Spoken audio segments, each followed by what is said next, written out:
ପ୍ରିୟ ଶ୍ରୋତାବନ୍ଧୁ, ଆପଣ ଶୁଣୁଛନ୍ତି ଭଗବତୀ ଚରଣ ପାଣିଗ୍ରାହୀଙ୍କ ଗଳ୍ପ ଛଡ଼। ଆସନ୍ତୁ ଶୁଣିବା। ଗଙ୍ଗାର ତୀରଭୂମିରେ କ୍ଷୁଦ୍ର ଧୀବର ପଲ୍ଲୀଟି। କୃଷକ ପଲ୍ଲୀମାନଙ୍କରେ ଯେପରି ଗୋରୁ ମେଷ ଆଦି ଗୃହ ଦ୍ୱାରରେ ବନ୍ଧା ହୋଇଥାନ୍ତି, ଏମାନଙ୍କର ଗୃହ ନିକଟରେ ସେହିପରି ଗୋଟିଏ ଗୋଟିଏ ନୌକା ଖୁଣ୍ଟରେ ବନ୍ଧା ହୋଇ ଗଙ୍ଗା ତୀରରେ ଭାସୁଥାଏ।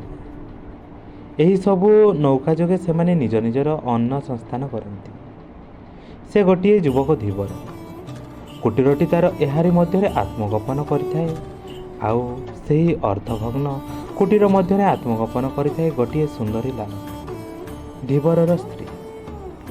ଧୀବରଟି ବେଶୀ ସମୟ ଗୃହରେ ରହିପାରେ ନାହିଁ। ଜୀବିକା ଅର୍ଜନ ପାଇଁ ତାକୁ ବହୁ ସମୟ ଗଙ୍ଗା ବକ୍ଷରେ କଟାଇବାକୁ ହୁଏ। ଯଦି କେବେ ଦିନେ ଓଳିଏ ଘରେ ବସିଯାଏ, ତେବେ ତା'ର କର୍ମତତ୍ପର ମନ ବ୍ୟାକୁଳ ହୋଇ ଉଠେ ଅନ୍ନ ସଂସ୍ଥାନର ସନ୍ଧାନ ପାଇଁ। ସେ କ୍ଷୁଦ୍ର ନୌକାଟି ଗଙ୍ଗାର ସୁଗଭୀର ଜଳରାଶି ଉପରେ ବସାଇ ଦେଇ ବାହାରି ପଡ଼େ। ଗଙ୍ଗା ଉପରେ ସେ ଯେତେ ସମୟ ଥାଏ, ମନ ତା'ର ଥାଏ ଘରକୁ ଫେରିବା ଆଶା। ମାଛ ଧରିବାରେ ସେ ସମ୍ପୂର୍ଣ୍ଣ ରୂପେ ମନୋନିବେଶ କରିପାରେ ନାହିଁ। ଗୃହରେ ତା'ର ତରୁଣୀ ପତ୍ନୀ ସନ୍ଧ୍ୟାରେ କ୍ଷୀଣ ଦୀପଟିଏ ଜାଳି ଦେଇ ସ୍ୱାମୀର ଆଗମନକୁ ଅପେକ୍ଷା କରି ରହେ। ଗଙ୍ଗା ନଦୀର ବକ୍ଷ ଉପରେ ରାଶି ରାଶି ଆଲୋକ ସହିତ ତା'ର ସେହି ପ୍ରଦୀପ ରେଖାଟି ପ୍ରତିଫଳିତ ହୁଏ। ପ୍ରଦୀପଟି ଉଜ୍ଜଳ ହୋଇ ଜଳି ଉଠିଲେ ସେ ବଡ଼ ସନ୍ତୋଷ ଲାଭ କରେ। ସ୍ୱାମୀ ତା'ର ନୌକା ଉପରୁ ଦେଖିପାରୁଥିବ, ଅବା ଯେଉଁଦିନ ସ୍ୱାମୀର ଫେରିବା ବିଳମ୍ବ ହୁଏ, ସେଦିନ ସେ ପ୍ରଦୀପକୁ ଉଜ୍ଜଳ କରି ଛାଡ଼େ। ସ୍ୱାମୀ ଦେଖିଲେ ଚଞ୍ଚଳ ଫେରି ଆସିବେ ଭାବେ। ସେଦିନ ଭାଦ୍ରବର ପୂର୍ଣ୍ଣିମା। ଧୀବର ବାହାରିଲା ମତ୍ସ୍ୟ ଶିକାରରେ। ତାକୁ ବାହାରିବାରେ ଦେଖି ସ୍ତ୍ରୀ ମହାବ୍ୟସ୍ତ। ଏଡ଼େ ସୁନ୍ଦର ରାତିଟା ଯେ କିପରି ଏକା ଏକା କଟାଇବ। କିନ୍ତୁ ଧୀବର ଆଜି ଯିବ ନିଶ୍ଚୟ। ଦିନ ତମାମ ସେ ଘରେ ବସିଥିଲା। ଅନ୍ୟ ଧୀବରମାନେ ସେଦିନ ବହୁତ ରୋଜଗାର କରିଛନ୍ତି, ତଥାପି ସ୍ତ୍ରୀକୁ ରାତିଟାରେ ଏକା ଛାଡ଼ି ଯାଉଛି କିପରି? ଉଦର ଏବଂ ହୃଦୟର ଏପରି ଲଢ଼େଇ ଭିଡ଼େଇ ଦେଖି ଧୀବର କାହାର ପକ୍ଷ ସମର୍ଥନ କରିବ ସ୍ଥିର କରିପାରିଲା ନାହିଁ। ହୃଦୟ ସଙ୍କେତା ତରୁଣୀ ପରି କହିଲା, ମୋ କଥା ଶୁଣିବନି ଆଜି? ଉଗ୍ରଚଣ୍ଡ ଉଦର ଧୀବରକୁ ଜବରଦସ୍ତି ଟାଣି ନେବାକୁ ଚେଷ୍ଟା କଲା। ଜଣକର ଛଳଛଳ କରୁଣ ଚାହାଣୀର ଏବଂ ଅନ୍ୟର ବାହୁବଳର ଆକର୍ଷଣ ଧୀବର ନ ଯଚଉ ନ ତସ୍ଥଉ ହୋଇ ରହିଲା। ସ୍ୱାମୀର ବ୍ୟସ୍ତତା ଦେଖି ସ୍ତ୍ରୀ କହିଲା, ମୁଁ ଯିବି ମାଛ ଧରିବାକୁ ତୁମ ସାଙ୍ଗେ। ବାଃ, ଏଡ଼େ ବଡ଼ ଜଟିଳ ସମସ୍ୟାର କି ସହଜ ସମାଧାନ! ଧୀବର ଆନନ୍ଦରେ ନାଚି ଉଠିଲା। ଜୀବିକା ଉପାର୍ଜନ ସଙ୍ଗେ ସଙ୍ଗେ ସ୍ତ୍ରୀର ସାନ୍ନିଧ୍ୟ ଲାଭ। ନୌକାରେ ପାଲ ଆଦି ବାନ୍ଧି ଜାଲ ନେଇ ସେ ସ୍ତ୍ରୀ ସହିତ ବାହାରି ପଡ଼ିଲା। ନାରୀ ଧରିଲା ମଙ୍ଗ, ପୁରୁଷ ଚଳାଇଲା ଆହୁଲା। ଦୁହେଁ ପରସ୍ପର ସମ୍ମୁଖରେ ନୌକାର ଦୁଇ ପ୍ରାନ୍ତରେ ବସି ରହିଲେ। ନୌକା ଅଗ୍ରସର ହେବାକୁ ଲାଗିଲା।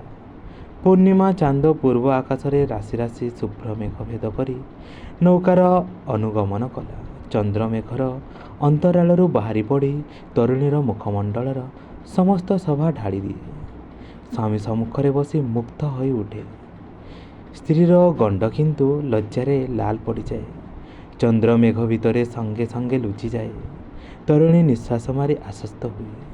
ଚନ୍ଦ୍ର ପୁଣି ମେଘର ଆବରଣରୁ ବାହାରି ପଡ଼େ, ଆଉ ସହଜରେ ଲୁଚେ ନାହିଁ। ତରୁଣୀ ବ୍ୟସ୍ତ ବିରତ ହୋଇ ଆସ୍ତେ ଆସ୍ତେ ଅବଗୁଣ୍ଠନା ଟାଣିଦିଏ, ନହେଲେ ଅନ୍ୟ ଦିଗକୁ ମୁଖ ଫେରାଇ ବସେ। ଧୀବର ସମ୍ମୁଖରେ ବସି ମନେ ମନେ ହସେ। ମଝି ଗଙ୍ଗାରେ ନୌକାଟି ପାଣି କାଟି ଚାଲିଥାଏ। ଆହୁଲାର କେବଳ ଛପ୍ ଛପ୍ ଶବ୍ଦ ଶୁଣାଯାଉଥାଏ। ମଝିରେ ମଝିରେ ଦୁଇ ବିଲରୁ ପହରିକିଆ ରାବି ଉଠେ। ଚଷା ପୁଅର ରାବ ମଧ୍ୟ ତାହାରି ଅନ୍ତରାଳରେ ଶୁଣାଯାଏ। ଏହାରି ଭିତରେ ନୌକାଟି ଚାଲିଥାଏ ଝପ୍ ଝପ୍ ଶବ୍ଦ କରି। ଧୀବର ସ୍ତ୍ରୀକୁ ଡାକି ମଙ୍ଗ ଛାଡ଼ିଦେଇ ତା ପାଖରେ ଆସି ବସିବାକୁ। ଏଇଠି ତ ବସିଛି, କହି ସ୍ତ୍ରୀ ସେହିପରି ବସି ରହିଲା। ନାବିକଟି କେତେ ଅନୁନୟ କଲା, କେତେ ପ୍ରକାରରେ ବୁଝାଇଲା, କାହିଁରେ ହେଲାନି। ଶେଷରେ ଭୂତ ପ୍ରେତ ଜଳଜନ୍ତୁଙ୍କର ଭୟ ଦେଖାଇଲା। ପାଷାଣୀ ସେଇଭଳି ବସି ରହିଲା। ଅଭିମାନର କୌଣସି କାରଣ ବୁଝି ନ ପାରି ଧୀବର ଶେଷରେ ଆହୁଲା ଛାଡ଼ି ସ୍ତ୍ରୀ ନିକଟକୁ ଉଠି ଆସିଲା। ମଙ୍ଗକୁ ସିଧା ରଖି ବାନ୍ଧିଦେଲା, ଯେପରି ଆଉ କୁଆଡ଼େ ବାଙ୍କେଇ ନଯାଏ। ଶେଷରେ ସ୍ତ୍ରୀକୁ ନିଜ ପାଖକୁ ନେବାକୁ ଚେଷ୍ଟା କଲା। ସ୍ତ୍ରୀ ମଧ୍ୟ ନ ଯିବା ଲାଗି ଦୃଢ଼ ପ୍ରତିଜ୍ଞ। କୌଣସି ଉପାୟ ନ ଦେଖି ଧୀବର ସ୍ତ୍ରୀ ନିକଟରେ ବସିଲା। ଏହାର ଗୋଟାଏ ମୀମାଂସା ନ କଲେ ଆହୁଲା ମରା ହେବନି କି ଜାଲ ଟଣା ହେବନି। ସ୍ୱାମୀକୁ ନିକଟରେ ବସିବାର ଦେଖି ସେ ଅନ୍ୟ ଦିଗକୁ ମୁହଁ ଫେରାଇଲା। ତାର ମନୋଭାବ ବୁଝିବା ଲାଗି ଧୀବର ଯେତେ ପ୍ରଶ୍ନ ପଚାରିଲା, କୌଣସି ଉତ୍ତର ପାଇଲା ନାହିଁ। ଆଜି ସେ କେତେ ସୁଖ କଳ୍ପନା କରି ଆସିଥିଲା, ସବୁ ନିରର୍ଥକ। ମନ ତାର ପିତା ହୋଇଗଲା। ଆକାଶର ଗୋଟିଏ କଣରୁ ମେଘ ଖଣ୍ଡେ ଉଠାଇ ଯେ ଶେଷରେ ସମସ୍ତ ଆକାଶ ବ୍ୟାପିବାକୁ ବସିଲା, ସେ ଆଡ଼କୁ କାହାରି ଲକ୍ଷ୍ୟ ନାହିଁ। ହଠାତ୍ ବିଦ୍ୟୁତର ଆଲୋକ ଝଲସି ଉଠିବା ସଙ୍ଗେ ଘଡ଼ ଘଡ଼ ଶବ୍ଦ ସୃଷ୍ଟି ଦେବତାର କମଳ ଫୁଟିଲା। ଭୟସ୍ତୋତ୍ର ରମଣୀ ସ୍ୱାମୀର ବକ୍ଷସ୍ଥଳରେ ମିଶିଯିବାକୁ ଚେଷ୍ଟା କଲା। ଧୀବର ପ୍ରଥମେ ଚମକି ପଡ଼ିଥିଲା, କିନ୍ତୁ ପରେ ସେ ସ୍ତ୍ରୀକୁ ନିଜର କୋଳରେ ଏପରି ଭାବରେ ଦେଖି ବଜ୍ରକୁ ଦେଲା ଅଶେଷ ଧନ୍ୟବାଦ। ବଜ୍ର ଉଜ୍ଜୟିନୀର ପ୍ରାଣ ପ୍ରଣୟୀମାନଙ୍କ ଅପେକ୍ଷା ଧୀବରକୁ ଅଳ୍ପ ସନ୍ତୋଷ ଦେଲା ନାହିଁ। ପବନର ଗତି କ୍ରମେ ବଢ଼ିଲା। ନୌକାର ପାଲ ଉଦରରେ ଯଥେଷ୍ଟ ପବନ ଭରି ନୌକାଟି ପ୍ରବଳ ବେଗରେ ଚାଳିତ କଲା। ଧୀବର ଦେଖିଲା ଚାରିଆଡ଼େ ଅନ୍ଧକାର ହୋଇ ଆସିଲାଣି। ଚନ୍ଦ୍ର ମେଘ ଭିତରେ ଆତ୍ମଗୋପନ କରି ସାରିଛି। ପବନ ବେଗରେ ଗଙ୍ଗାର ଢେର ଉଜାଣି ଉଠୁଛି। ପାଲଟା ନୁଆଇ ଆଣିଲା ସଙ୍ଗେ ସଙ୍ଗେ ନୌକାର ଗତି ଶିଥିଳ ହୋଇଗଲା ସତ, କିନ୍ତୁ ପବନର ବେଗ ବଢ଼ିବା ସଙ୍ଗେ ସଙ୍ଗେ ଗଙ୍ଗା ଉର୍ଦ୍ଧ୍ୱ ଦେଶକୁ ବଡ଼ ବଡ଼ ଢେଉ ତୋଳିଲା। ନୌକାଟି ତା ମଧ୍ୟରେ ନାଚିବାକୁ ଲାଗିଲା। ଧୀବର ନୌକାର ମଙ୍ଗକୁ ଖୋଲି କୂଳ ଆଡ଼କୁ ଫେରାଇ ପୁଣି ଶକ୍ତ କରି ବାନ୍ଧିଲା, କାରଣ ସ୍ତ୍ରୀ ତାର ଏକାକୀ, ମଙ୍ଗ ଧରି ବସିବାକୁ ଭୟତୁରା। ସେ ଏସବୁ କାମ ସାରି ଆସି ଆହୁଲା ମାରିବାକୁ ଲାଗିଲା। ସ୍ତ୍ରୀ ତାର ନିକଟରେ ଜଡ଼ିଭୂତ ହୋଇ ବସିଥାଏ। ନଦୀର ସ୍ରୋତ ଓ ପବନର ବେଗ ମଧ୍ୟରେ ତାର ଆହୁଲା ମାରିବାର କୌଣସି ଫଳ ହେଲା ନାହିଁ। ସେମାନେ ନିଜ ଇଚ୍ଛାରେ ନୌକାଟିକୁ ଚଳାଇ ଲାଗିଲେ। ଧୀବର ଆହୁଲା ଛାଡ଼ି ଚୁପ୍ କରି ବସି ରହିଲା କେବଳ। ନୌକାଟିର ଦୁଇ ପାଖରେ ଲହରୀ ବାଡ଼େଇ ହେବାକୁ ଲାଗିଲା। ପାଣି ଛିଟିକି ଆସ୍ତେ ଆସ୍ତେ ତା ଭିତରକୁ ପଶିବାକୁ ଆରମ୍ଭ କଲା। ଧୀବର ପ୍ରମାଦ ଗଣିଲା। ଦିଗଭାଗ ଅନ୍ଧକାର। ନୌକାର ଚତୁଃପାର୍ଶ୍ୱରେ କେବଳ ଖୋଦିତ ଜଳରାଶିର ଲେଲିହୀନ ଜିହ୍ୱା। କିଛି ସମୟ ପରେ ଧୀବର ଦେଖିଲା, ଜଳସ୍ରୋତର ବେଗ ସହସ୍ର ଗୁଣରେ ବୃଦ୍ଧି ପାଉଛି। ମୁହୂର୍ତ୍ତକରେ ସେ ବୁଝିପାରିଲା, ନୌକାଟି ତାର ଗଣ୍ଡୁକୀ ମୁହାଣ ମୁଖରେ ପଡ଼ିଛି। ଖୋଦିତ ଲହରୀମାଳା ମଧ୍ୟରେ ନୌକାର ଏପରି ପ୍ରଖର ଗତି ଦେଖି ଭୟ ବ୍ୟାକୁଳ ଧୀବର ପତ୍ନୀ ସ୍ୱାମୀର ଅଙ୍ଗକୁ ଲାଗି ବସି ରହିଲା। ସ୍ୱାମୀ କେବଳ ପୃଷ୍ଠରେ ହାତ ମାରି ସାନ୍ତ୍ୱନା ଦେବାକୁ ଲାଗିଲା। ସାଇଁ ସାଇଁ କରି ଝଡ଼ ମାଡ଼ି ଆସିଲା। ବିଦ୍ୟୁତ୍ ରେଖା ସହ ଯେତେବେଳେ ବାରମ୍ବାର ବଜ୍ରର ଭୀଷଣ ଗର୍ଜନ ଶୁଣାଗଲା, ତରୁଣୀ ସ୍ୱାମୀର ଅଙ୍ଗକୁ ଦୁଇ ବାହୁରେ ନିବିଡ଼ ଭାବେ ବାନ୍ଧି ପକାଇଲା। ଆଉ ନିଜର ଘନସ୍ପନ୍ଦିତ ବକ୍ଷସ୍ଥଳକୁ ସ୍ୱାମୀର ଅଙ୍ଗରେ ଚାପି ଦେଇ ହୃତ୍ପିଣ୍ଡର ଦାରୁଣ ନର୍ତ୍ତନ ଦମନ କରିବା ଲାଗି ଚେଷ୍ଟା କଲା। ଝଲକାଏ ପାଣି ନୌକା ମଧ୍ୟରେ ପ୍ରବେଶ କଲା। ନୌକାଟି ଟଳମଳ ହୋଇଗଲା। ଧୀବର ସ୍ତ୍ରୀର ନିବିଡ଼ ଅଶ୍ଳେଷରେ ସବୁ ଭୁଲିଯାଇ ବସି ରହିଲା। ନୌକାର ଏ ଅବସ୍ଥାରେ ତାର ଚେତନା ଆସିଲା। ସେ ସଙ୍ଗେ ସଙ୍ଗେ ସ୍ତ୍ରୀକୁ ଜଳ ମଧ୍ୟକୁ ପ୍ରବେଶ କରିବା ଲାଗି ଆଦେଶ କଲା, ନହେଲେ ଦୁହେଁ ନୌକା ସହିତ ଜଳସାତ୍ ହୋଇଯିବେ। ସ୍ତ୍ରୀ ଯନ୍ତ୍ରଚାଳିତା ପରି ଲମ୍ଫ ଦେବାକୁ ପ୍ରସ୍ତୁତ ହେଲା, କିନ୍ତୁ ଜଳର ଭୀଷଣ ଆକାର ଦେଖି ସଙ୍କୁଚିତା ହୋଇ ଉଠିଲା। ଧୀବର ବିଳମ୍ବ ସହ୍ୟ ହେବା କିପରି? ନୌକା ଏକାବେଳକୁ ବୁଡ଼ିବା ଉପରେ। ସାମାନ୍ୟ ବିଳମ୍ବରେ ଦୁହେଁ ନୌକା ସହ ଆବର୍ତ୍ତରେ ବୁଡ଼ି ପଡ଼ିଯିବେ। ଆଉ ରକ୍ଷା ନାହିଁ। ସେ ସ୍ତ୍ରୀର ପଶ୍ଚାତରୁ ଧକ୍କା ଦେଇ ନିଜ ସଙ୍ଗେ ସଙ୍ଗେ ଲମ୍ଫ ପ୍ରଦାନ କଲା। ଅର୍ଦ୍ଧମଗ୍ନା ବାଳିକାକୁ ଧରି ଧୀବର କହିଲା, ଭୟ କ'ଣ? ମୁଁ ପହଁରି ପହଁରି ଏଇ ଲାଗେ କୂଳରେ ପହଞ୍ଚାଇ ଦେବି। ଭୀରୁ ଧୀବର ପତ୍ନୀ ସ୍ୱାମୀର ଅଙ୍ଗକୁ ଦୁଇ ବାହୁରେ କୁଣ୍ଢେଇ ଧରିଲା। ଲହରୀ ପରେ ଲହରୀ ଆସି ଧୀବରର ମୁଣ୍ଡରେ ଭେଟିଲା।